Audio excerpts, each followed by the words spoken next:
Oke, jadi misalnya 40 orang rata-rata itu kan gap antara yang $4.000 $4.000 kali 1 juta. kali 1 juta. Iya benar. Jadi 1 miliar. $1 miliar. Bayangkan. $1 miliar gapnya itu. Gapnya $1 miliar. Iya. Nah, jadi uangnya itu gede banget. Tapi mereka tidak dihasilkan dari bisnis yang pasar yang produktif, fair competition. Oke. Bukan.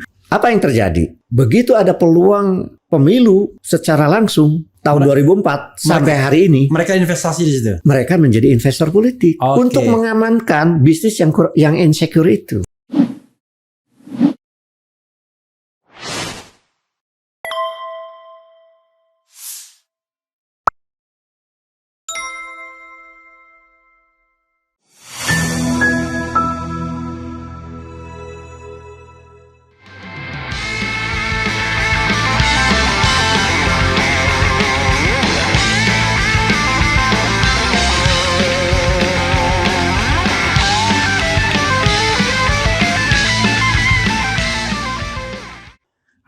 Assalamualaikum warahmatullahi wabarakatuh. Sobat RH sekalian, jumpa lagi kita di channel yang keren ini. Keren. Saya gebrak mejanya ya pelan-pelan aja karena di depan saya ada seorang profesor. Profesor Didin S. Damanhuri. Assalamualaikum warahmatullahi wabarakatuh. Waalaikumsalam. Oke. Jadi sahabat RH sekalian, saya sengaja menghadirkan seorang ekonom ya dari IPB, Institut lupa Pertanian Bogor. IPB University. Sekarang. IPB. Oh, IPB University sekarang. Sekarang ini resminya begitu. Jadi namanya tetap institut tapi university. Luar biasa Indonesia ya. Institut fleksibel banget loh. Fleksibel banget, benar. Jadi bisa jadi apa saja kecuali jadi petani kata. Masih 60%. Masih 60%. Prof, masih aktif ya? Masih di IPB? Iya, mengajar, masih ya? meneliti, membimbing masih. Ya. Saya berasumsi pasti banyak nih muridnya termasuk pejabat di Republik Indonesia ini ya. Di Lemhanas juga soalnya. Oke, mengajar di Lemhanas ya. Iya. Prof beruntung nih, saya dulu pengajar Lemhanas juga, tapi gara-gara sering mengkritik Jokowi nggak pernah diundang lagi.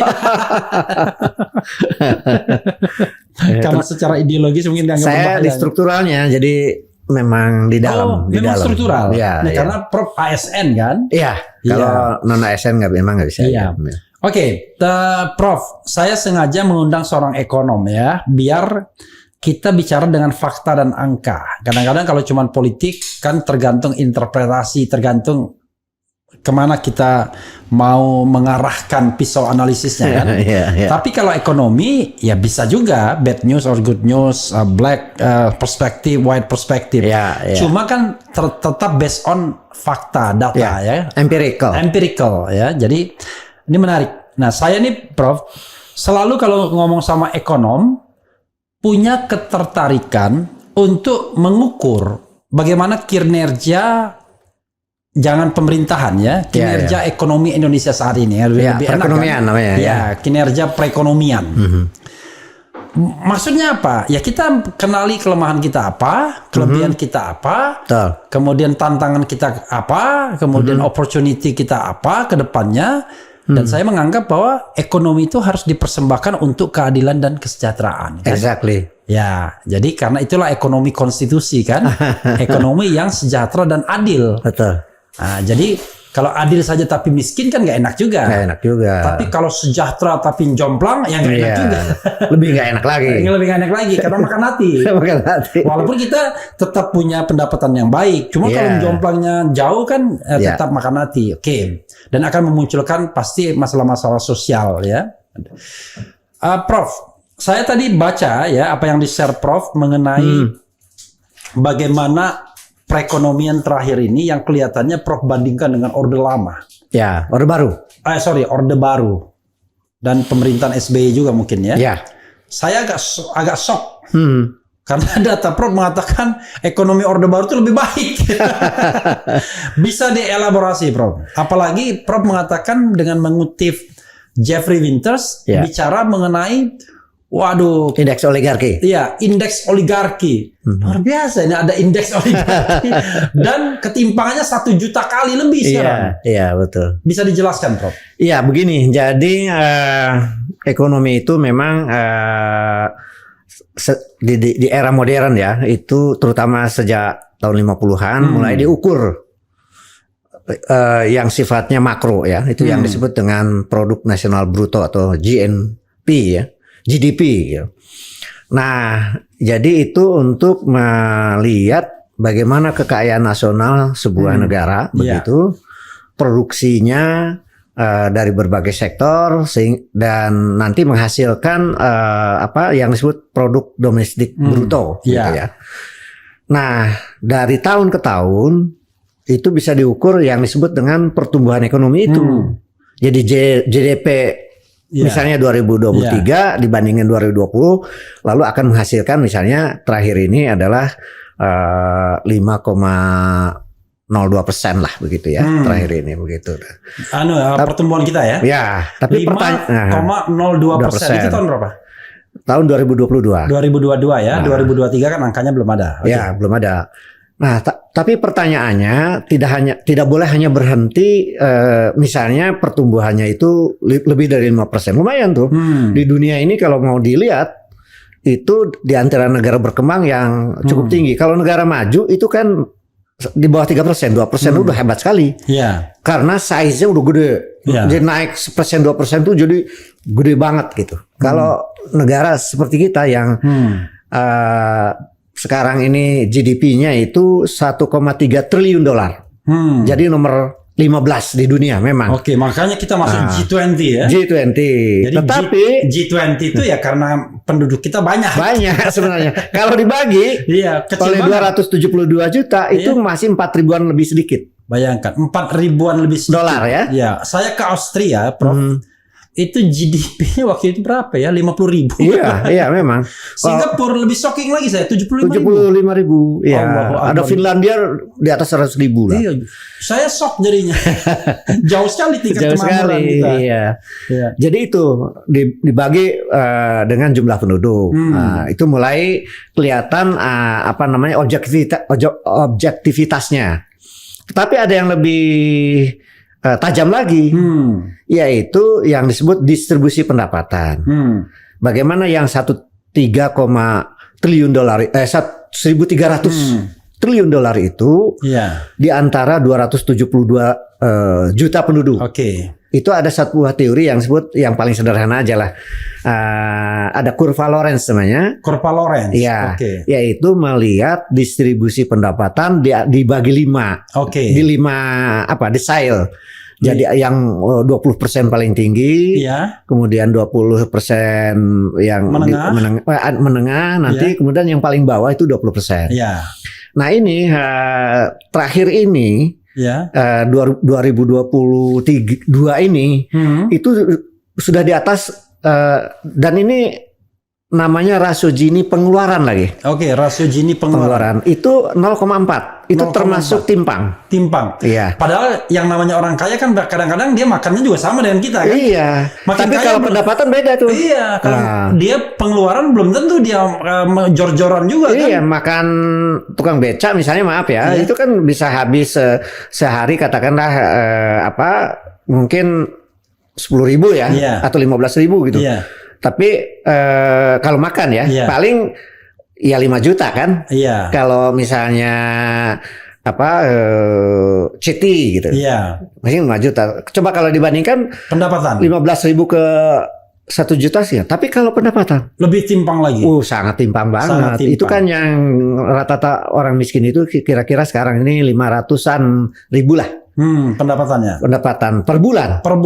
Nah, coba bayangkan dengan orang kaya. Orang yang 5% super kaya itu. Yang katanya pendapatannya triliunan per bulan. Iya. Itu yang tadinya nggak masuk 20 orang terkaya tiba-tiba masuk tuh. Iya. Nah, itu bayangkan itu 1 tahun dia memperoleh ini 1 bulan mungkin triliun juga. Jadi misalnya kalau rasio Gini ketimpangan tuh 0,4 sekarang ya. Lebih. 0,2 ya lebih. 4 0,402.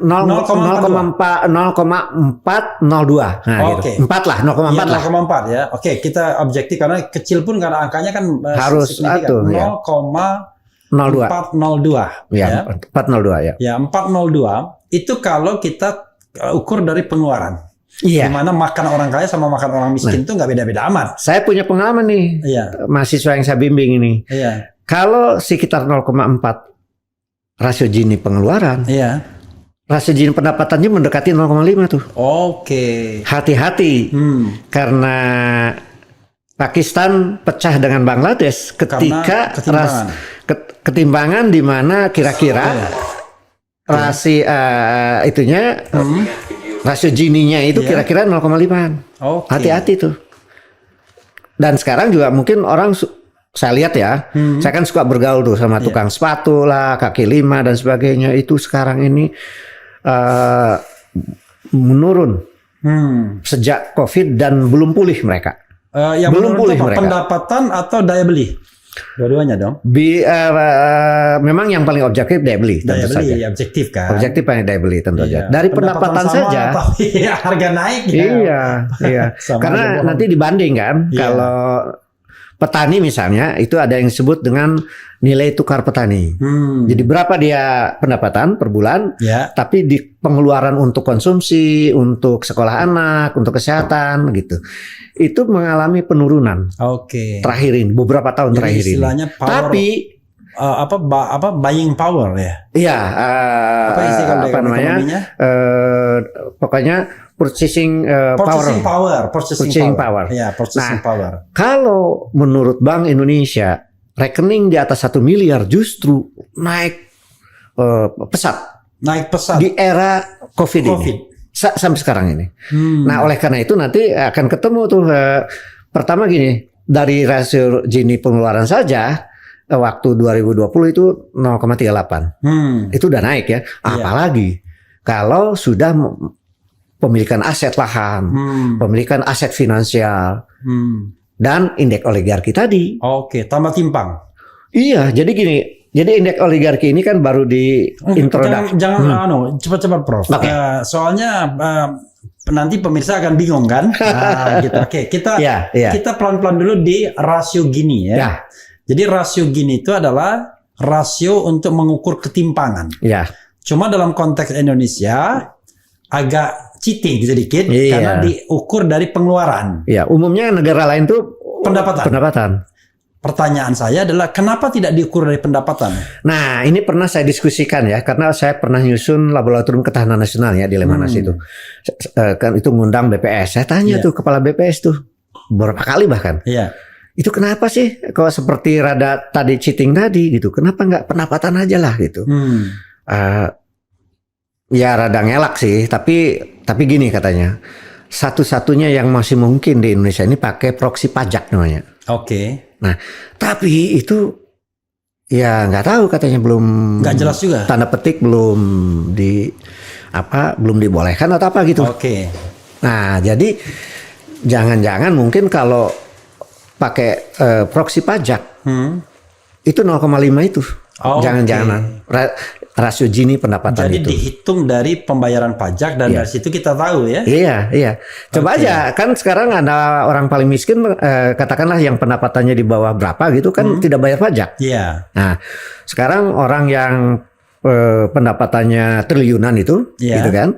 Sekian kan terus bisa dibandingkan tuh. Iya, jadi yang nol pajaknya sampai yang tertinggi ya. Tertinggi. Hitungannya kan begitu. Nanti itu dibagi 5 kan, ada 5 desile itu. Oke. Jadi 20% paling miskin biasanya dibandingkan dengan 20% paling kaya dulu, tapi nanti ekstrimnya ada 5% paling kaya nanti. Oke. Untuk melihat ketajaman lebih dari ketimpangan itu. Oh, jadi rasio Gini itu dibagi 5 ya? 5 desile ya. 5 desile 20. Barulah didapat di angka ketimpangan itu yang 0, sekian. Ya.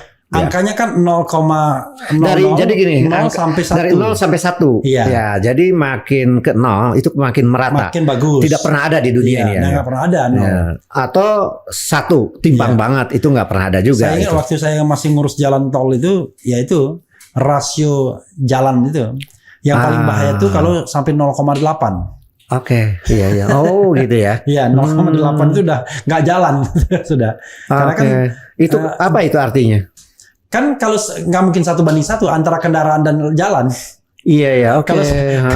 Kalau rasionya 1 kan berarti kan nggak ada ruang lagi di jalan itu. Kalau yang saya dengar katanya evolusi jumlah kendaraan dengan panjang jalan kalah oleh jumlah Kendaraan. transportasi ya, katanya begitu Iya. ya. Jadi kalau kita bicara rasio di situ ya kalau 0,8 ya kira-kira 80% kan. Jadi jalan itu kita bayangkan kalau ada sebuah jalan dipenuhi 80% mobil gitu. Iya ya, bisa stuck ya. Iya, bisa stuck ya. Jadi makin rasionya, tapi kita tidak mau juga rasionya 0,1 misalnya atau Oh iya.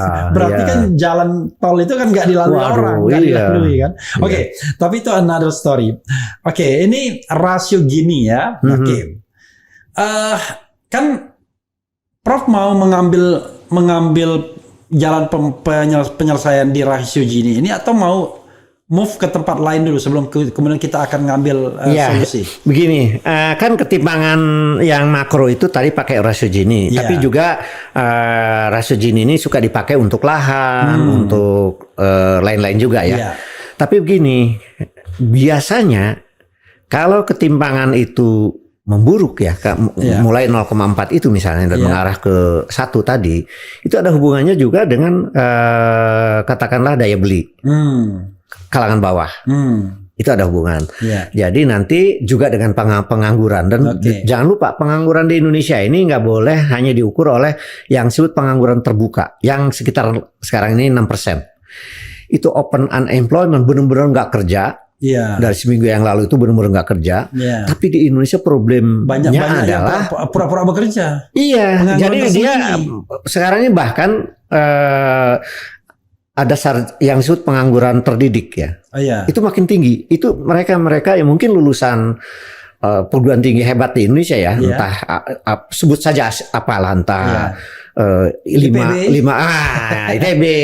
UI, UGM, tapi dia mungkin Gojek, Gokar. Gitu. Nah, itu kan pengangguran tersembunyi sebenarnya. Pengangguran tersembunyi. Artinya, yaitu dia punya pendidikan yang S1 misalnya, tapi bekerja tidak sesuai dengan pendidikan.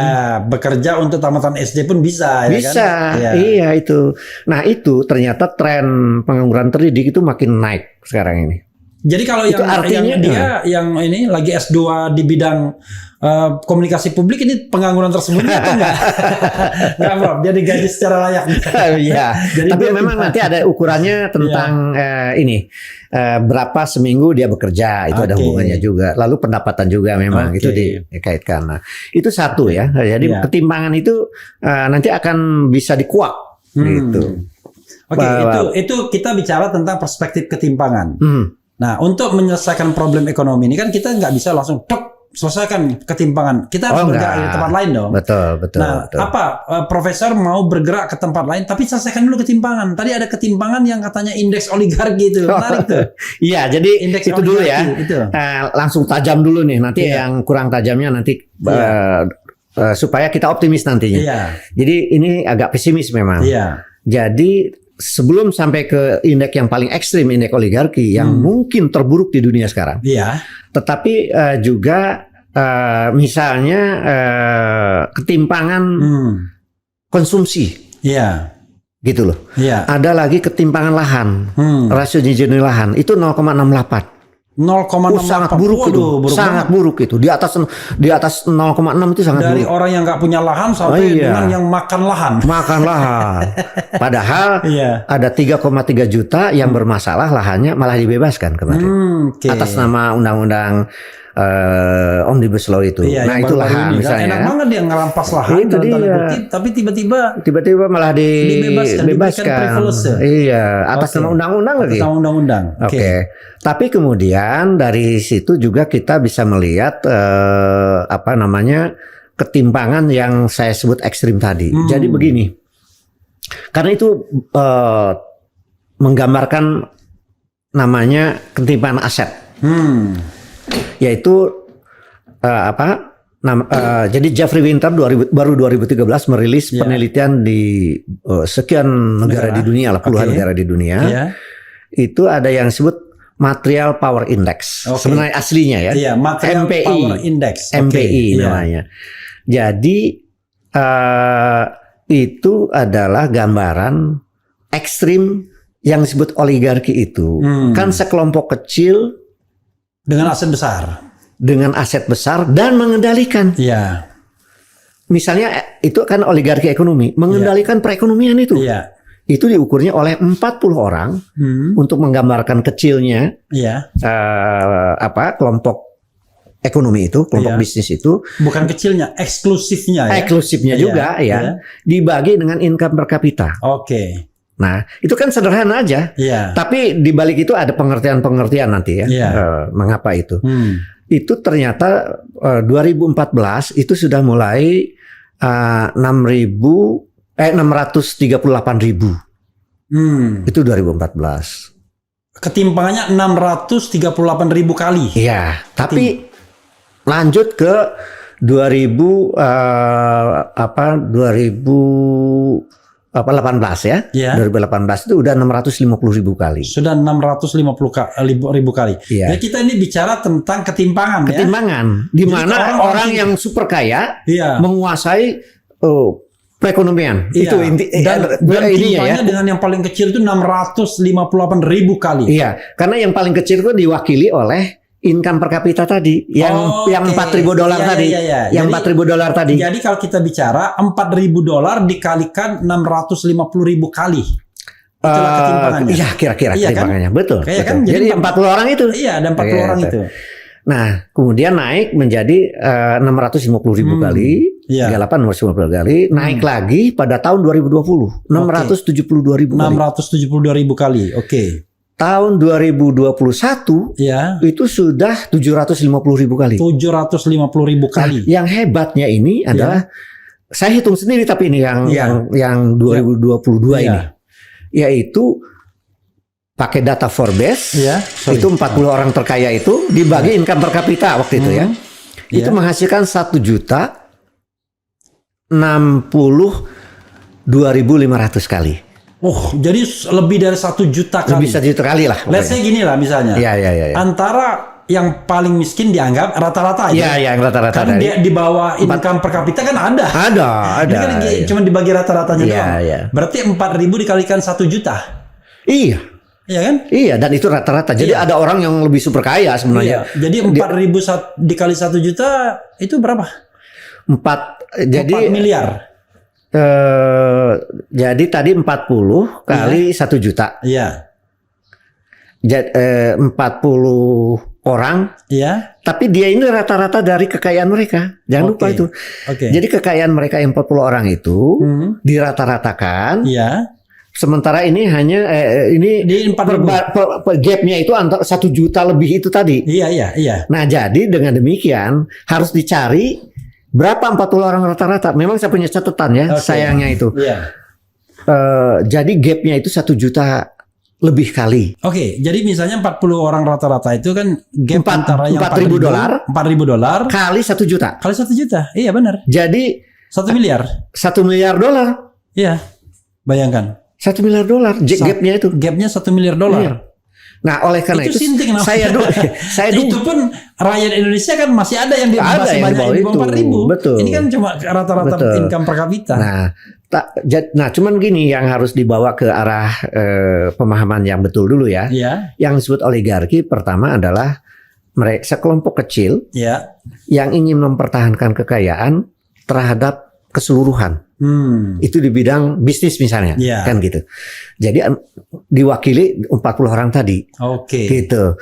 Nah, karena ini Indonesia ini dalam sebuah lingkungan yang liberal, di mana peranan negara itu diminimais oleh IMF sejak tahun 98, maka kontrol kepada yang 40 orang atau swasta yang sekelompok kecil itu kan hampir tidak ada kontrolnya. Bahkan mereka yang mengontrol. Nah nanti yang mau saya katakan, kalau di China, kan China itu pernah nomor 3 di dunia indeks oligarki pada tahun 2000 berapa ya 2014 itu. Nomor 1 siapa sekarang? Indeks oligarki paling tinggi. Dengan segala maaf, sorry, Brazil, lalu Cina, lalu Indonesia waktu itu. Iya, sekarang Indonesia nomor 1. Dugaan saya belum lihat, belum rilis soalnya Jeffrey Winter. Nah, tetap saya yang saya ingin katakan kalau di China namanya orang-orang super kaya itu kan ex BUMN, Jack Ma dan lain-lain itu kan dikontrol oleh yang namanya Komite Sentral Partai Komunis oleh negara. Jadi ketika Jack Ma ingin macam-macam gitu, itu langsung dikasih kode gitu, hilang dia. Bahkan aset-asetnya saya dengar sebagian diambil alih oleh negara gitu. Kalau di kita enggak, begitu bebasnya dia mengembangkan kekayaan, gitu loh. Bayangkan ada 11.000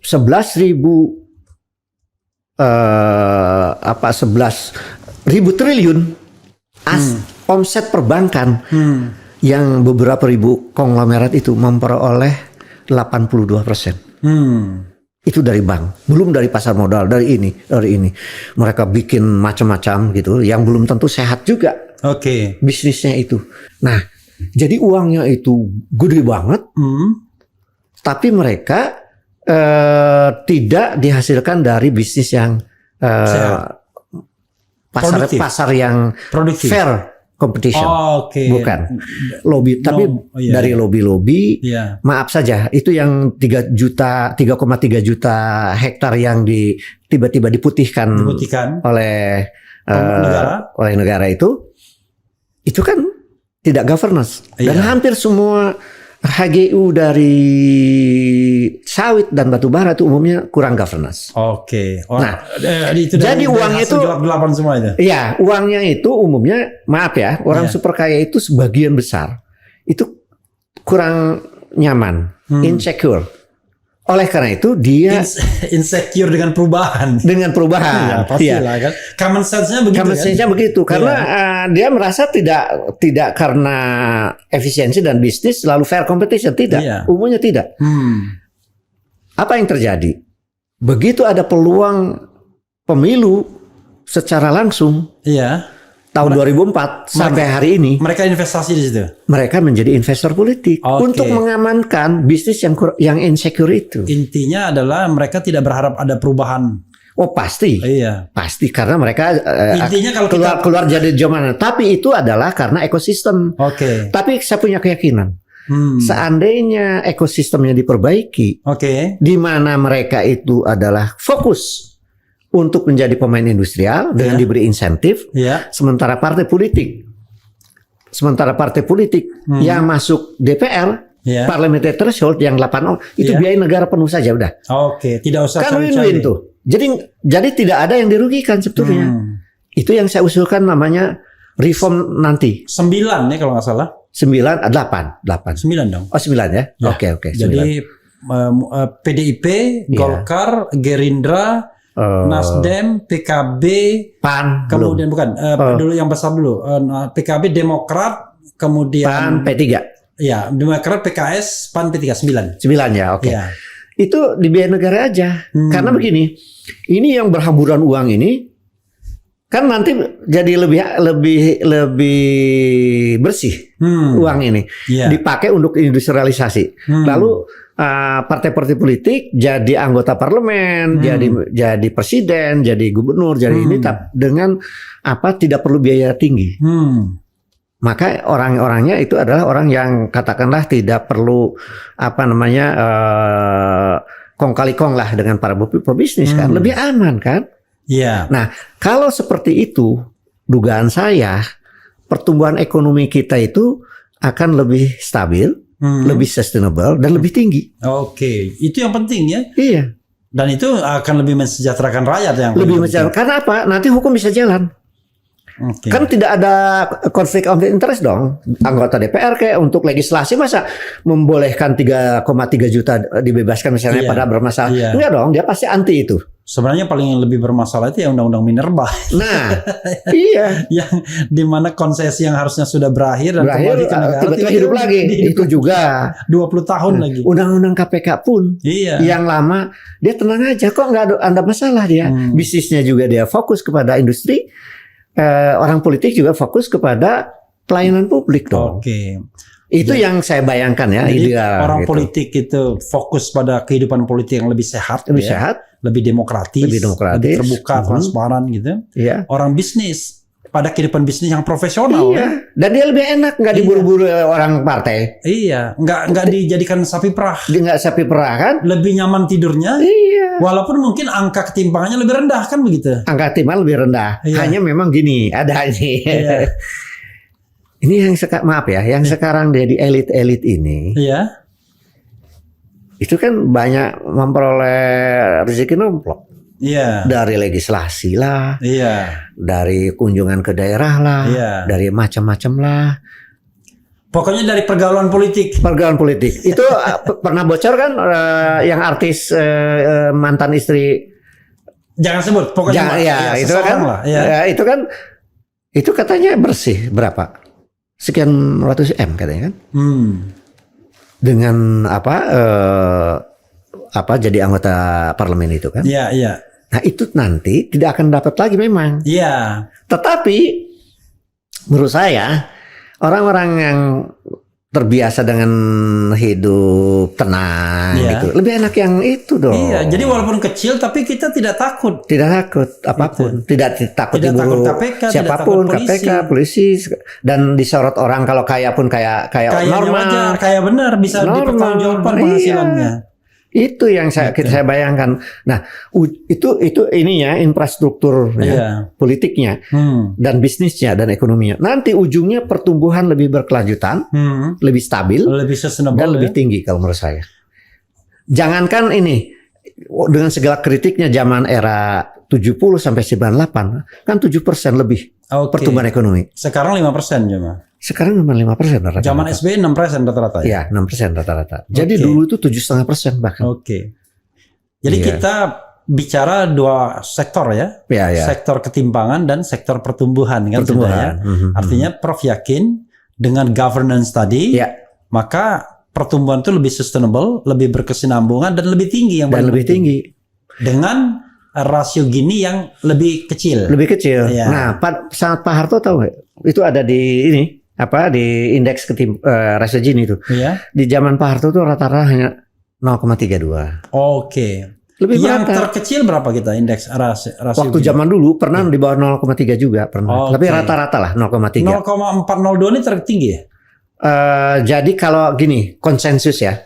Kalau sebuah negara itu di bawah 0,3 itu negara Skandinavia itu. Rata-rata di bawah 0,3. Itu merata, bagus. Pertumbuhannya tinggi, rata-rata itu Finlandia, Swedia, Denmark, Islandia, Norwegia. Rata-rata tinggi, income per kapitanya sangat tinggi, $100,000 di atas 100.000 juga ada.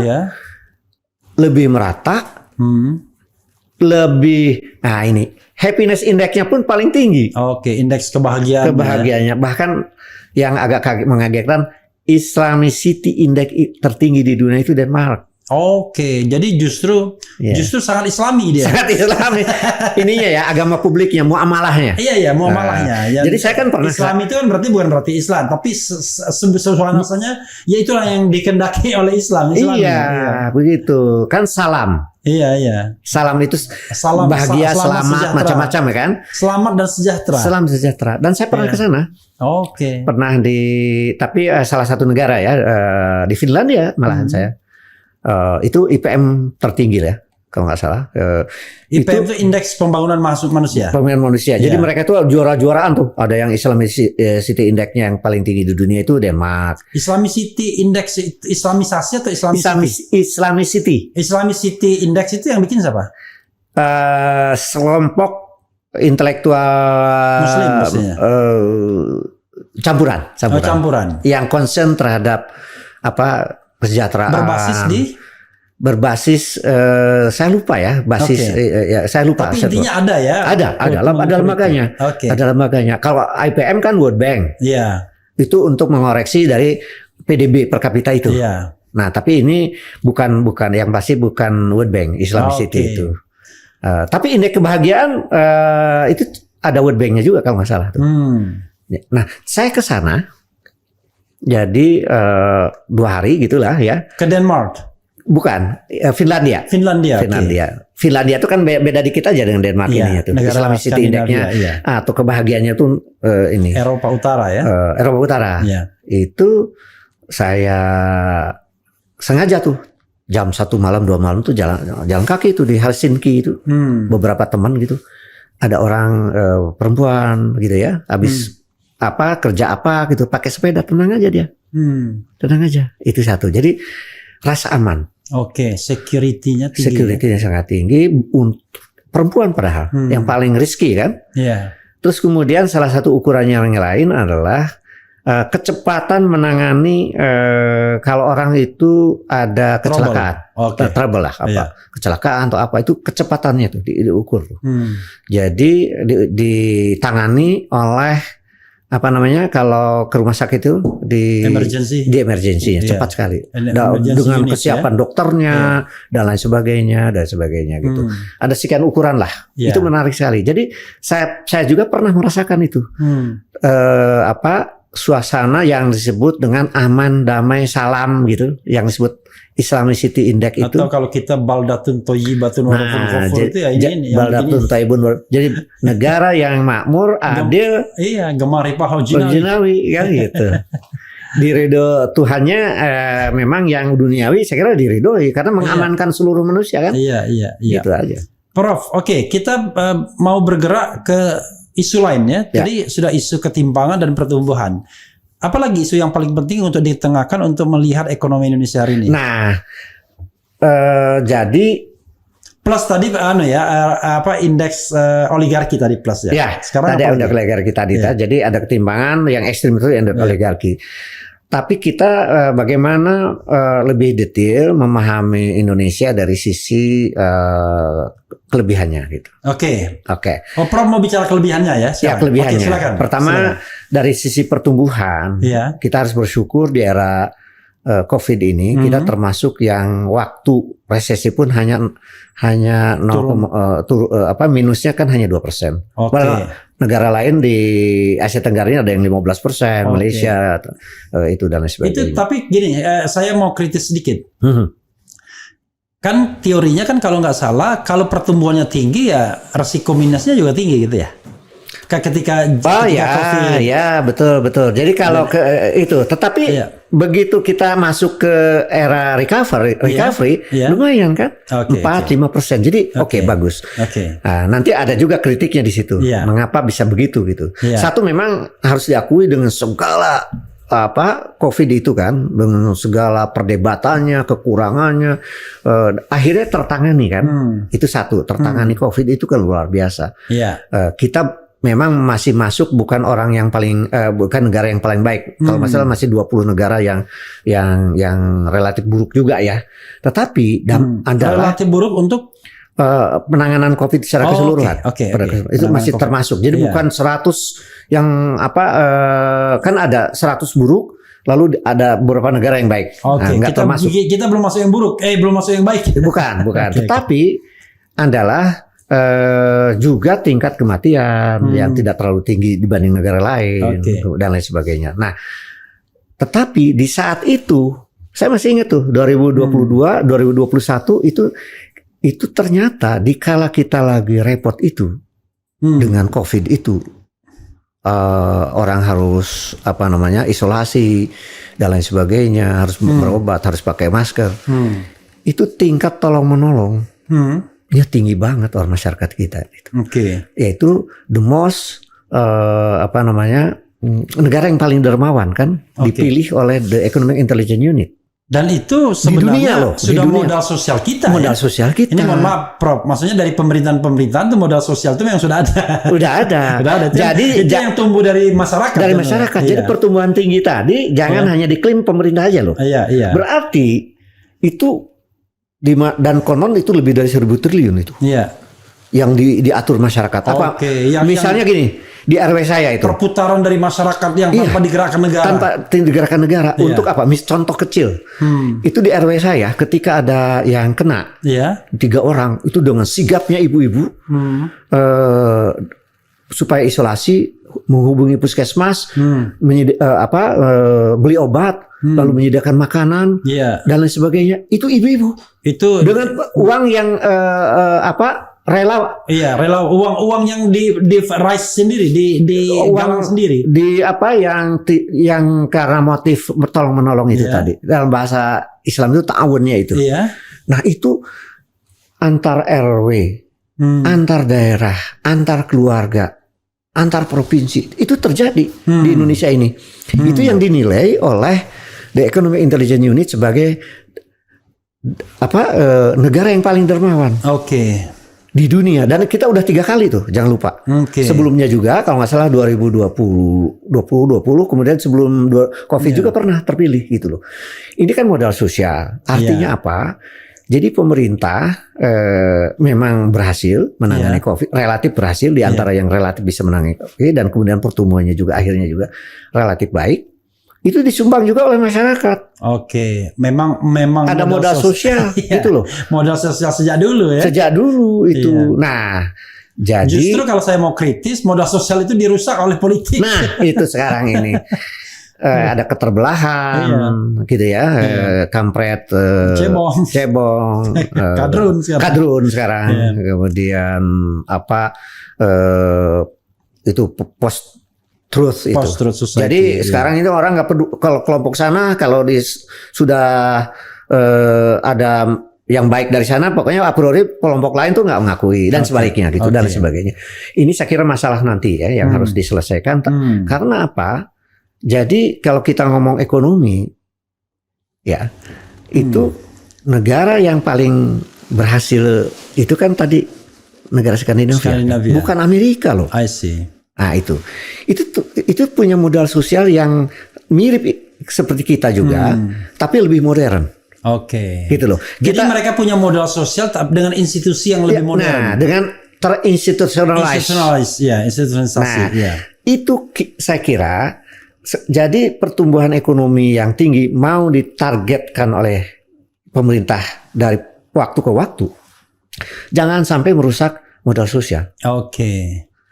Karena banyak tolong menolong yang tadi, kemudian ada lagi yang sudah terlembagakan.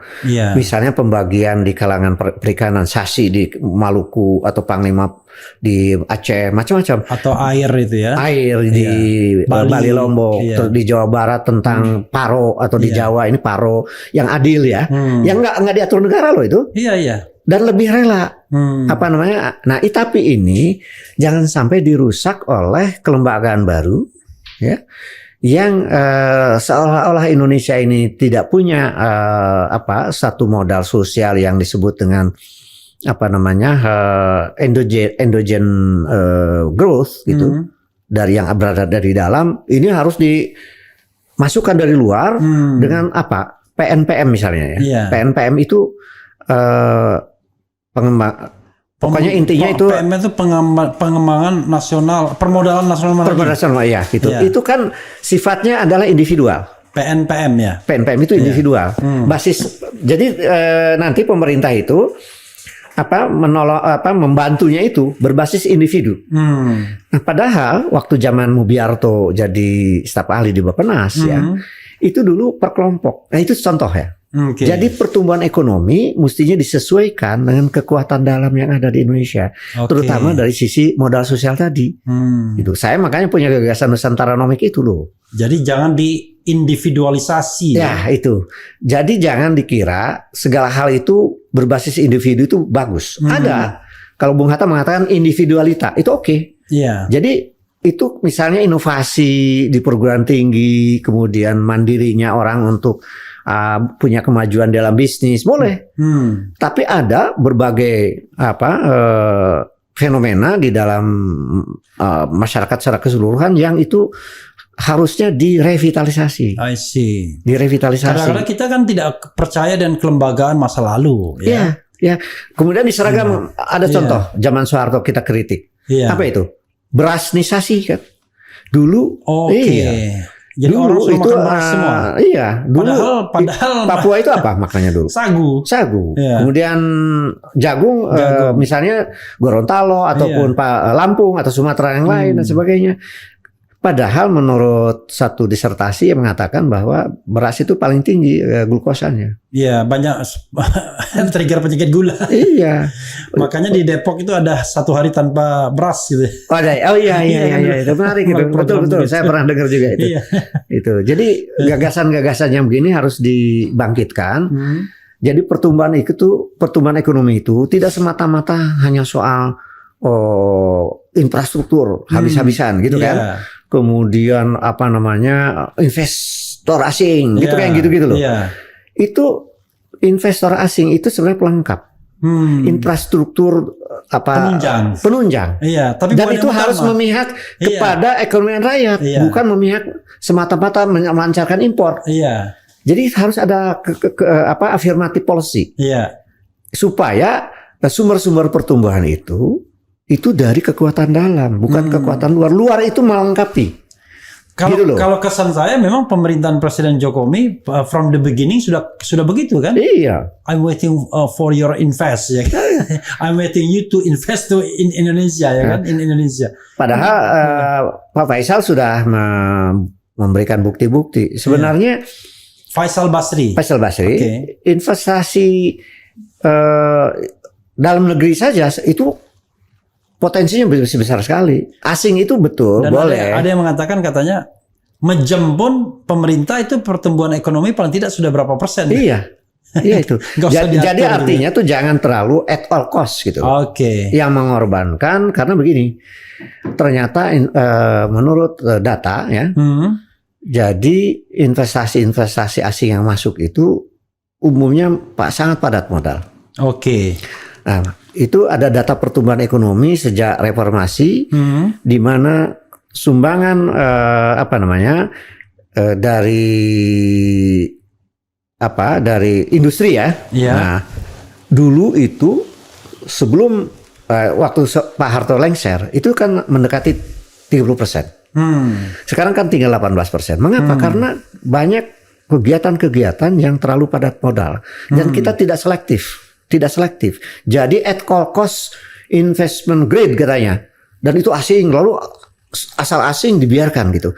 Harusnya kan selektif. Jadi kesannya gede investasinya, tapi tidak efektif, tidak efisien. Tidak ngefek ke penciptaan kesempatan kerja. Bahkan tadi menimbulkan ketimpangan. Tidak men-trigger kesejahteraan. Tidak men-trigger kesejahteraan secara masif gitu loh. Nah, jadi kalau ngomong pertumbuhan ekonomi harus dengan visi yang makanya konstitusi. Mengapa saya mencanangkan ekonomi konstitusi? Ekonomi konstitusi. Itu sebenarnya bukan normatif atau gaya-gayaan. Bukan. Itu hasil perenungan tuh pasti. Hasil perenungan dan ada empirisnya. Jadi saya bandingkan di dunia ini. Sekarang ini menurut World Bank juga negara yang tidak terlalu liberal. Peranan artinya negaranya masih punya kontrol dan ada state lead itu apakah lewat regulasi, apakah lewat governance macam-macam itu pemerintah. Kemudian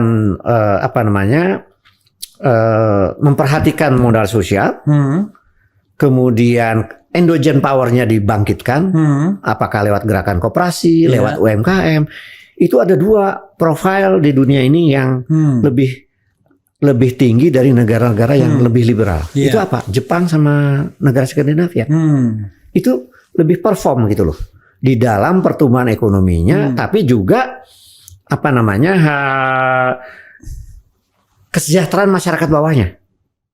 Jadi saya pernah meneliti di antara sekian negara maju plus beberapa negara berkembang yang cukup maju, ternyata yang paling unggul tingkat kesejahteraan masyarakat 40% terbawahnya itu kan tadi rasa jenis kan itu ketimpangan itu tertinggi itu adalah Jepang sama Swedia, masyarakat 40% terbawahnya. Artinya yang terbawahnya itu yang tinggi, makmur ya. Makmur. Nah, cara ukur bawah tapi makmur. Cara ngukurnya ada di World Bank sendiri, yaitu berapa persen 40% yang paling bawah itu memperoleh bagian dari GDP-nya. Oh, Amerika itu di bawah 17%. Oke, kalau yang Sementara yang Jepang sama Swedia itu di atas 22%. Oke. Jadi padahal dia share terhadap GDP lebih gede ya? Iya. Gitu. Dan mendistribusikan GDP itu lebih merata. Mengapa? Ini Jepang sekarang belum dibahas tadi. Skandinavia kan udah kita bahas sedikit ya. Tapi Jepang coba lihat. Itu perusahaan besar yang namanya disebut Zaibatsu itu ya, apakah itu Toyota misalnya kalau permobilan ya, Honda dan lain sebagainya, elektronik juga nama-nama besar lah. Itu umumnya mereka itu hanya core-nya aja produksinya itu. Tapi komponen-komponennya diproduksi oleh UMKM. Jadi ada yang disebut dengan subcontracting system, bahkan ada undang-undangnya. Undang-undangnya sehingga keterlibatan UMKM di segala macam cabang industri itu sangat tinggi. Itu adalah dibangkitkan dari tradisi kerjasama mereka.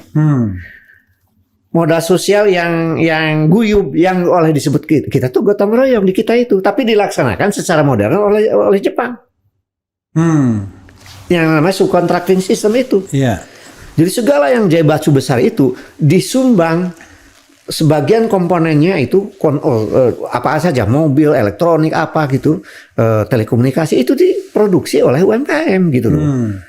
Dan itu tradisi Jepang, tradisi konsensus, tradisi kerjasama. Di kita disebut gotong royong. Jadi pertanyaannya mengapa kita harus jauh-jauh mencontoh yang terlalu liberal? Padahal nilai itu ada di kita. Ada di kita. Nah, itu. Tapi kalau saya lihat kan bukannya kabinet kita ini kabinet gotong royong, namanya dulu ya. Namanya.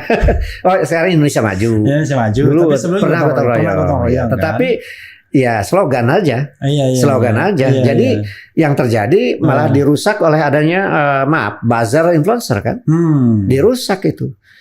Untuk mengamankan proyek-proyek katakanlah infrastruktur atau apa, mungkin supaya tidak dikritik, kalau asing terlalu besar juga tidak dikritik, diamankanlah.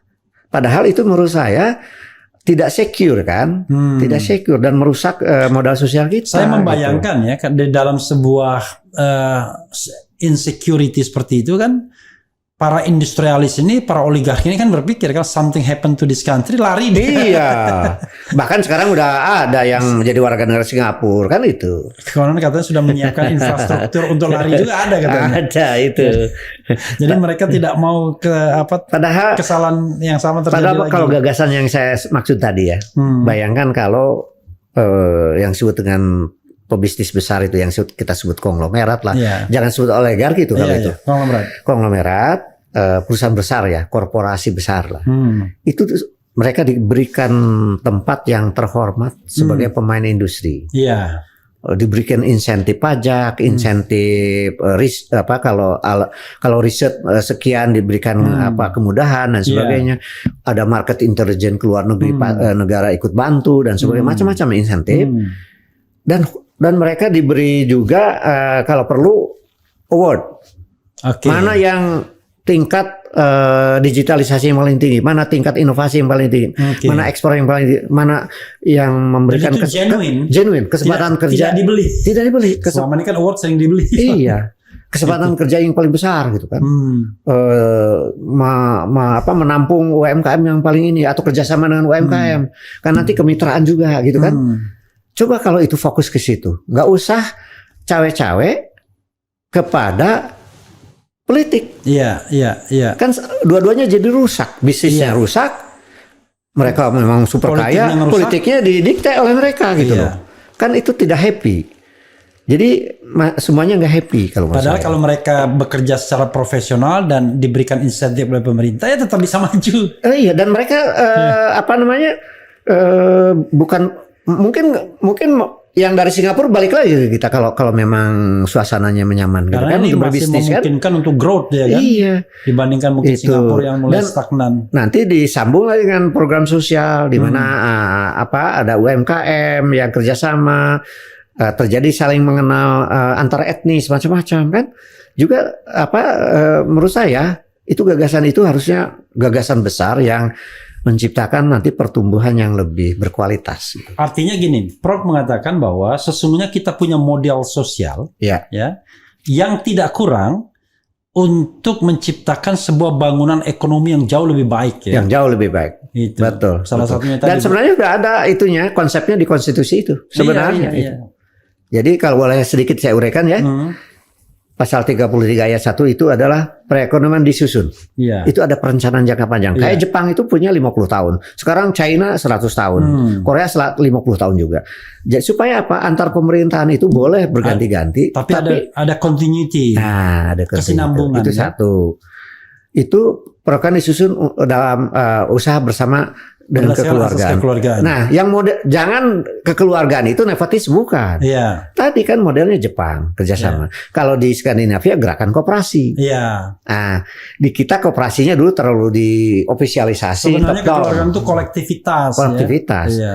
Jadi bahkan disebutnya kooperatisme. Boleh merupakan gerakan koperasi, boleh nanti besar menengah dan kecil kerjasama. Itu kan kooperatisme. Dan sekarang tren baru sebetulnya sharing economic namanya. Nah, belum lagi nyambung ke ekonomi syariah. Itu kan sharing economic sebetulnya. Iya. Sebetulnya. Dan tidak boleh alergi. Nggak boleh alergi. Dan itu sebenarnya menguntungkan siapa saja. Itu kan bagian dari modal sosial juga. Betul. Kan? Gitu. Dan siapa aja, dan itu nggak saya karena membayangkan agama. Misalnya kalau misalnya ekonomi syariah itu tumbuh, termasuk perbankan syariah, kan yang masih simpan uang di bawah bantal dan lain sebagainya itu. Itu kemarin masih 45% yang belum punya rekening itu masih 45% penduduk loh, masih besar. Tapi dengan ada bank syariah berkurang. Tapi memang bank syariahnya itu harus serius mengalokasikan dana pihak ketiganya yang disebut dengan musyarakah mudarabah untuk gerakan sektorial lah, UMKM segala macam. Artinya tetap harus ada perbaikan-perbaikan di segenap sektor. Iya itu.